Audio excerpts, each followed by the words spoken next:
क्या आपने कभी गौर किया है कि दुनिया का सबसे बड़ा युद्ध यानी महाभारत ठीक 18 दिन ही क्यों चला? ना तो एक दिन कम और ना ही एक दिन ज्यादा। क्या यह सिर्फ एक संयोग था या फिर इसके पीछे कोई ऐसा गणित छिपा था जिसे भगवान श्री कृष्ण ने पहले ही तय कर लिया था? और महाभारत में 18 सिर्फ एक नंबर नहीं बल्कि इस पूरे युद्ध की नींव है।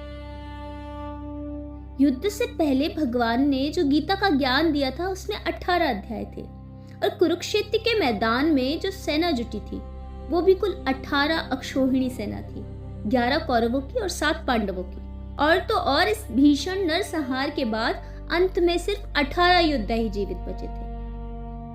लेकिन सवाल वही है, 18 ही क्यों?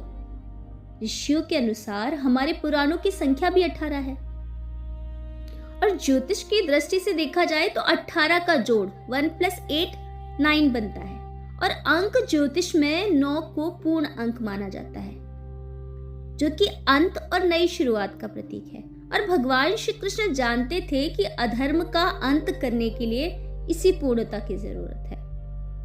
18 दिन का मतलब था इंसान के भीतर के 18 दोषों का नाश, और जब तक कि वो 18 दोष खत्म नहीं होते तब तक धर्म की स्थापना असंभव थी। और 18वें दिन के अंत में जब दुर्योधन की मृत्यु हुई तब जाकर वह चक्कर पूरा हुआ। और यह युद्ध केवल जमीन के लिए नहीं था बल्कि उन 18 बुराइयों को मिटाने के लिए था जो उस समय के समाज को खोखला कर रही थी। इसलिए भगवान श्री कृष्ण ने इस युद्ध की अवधि को 18 दिन पर ही समाप्त किया ताकि आने वाली पीढ़ी को एक नया और शुद्ध युग मिल सके। तो अगली बार जब आप महाभारत पढ़े तो इस 18 नंबर को याद रखिएगा।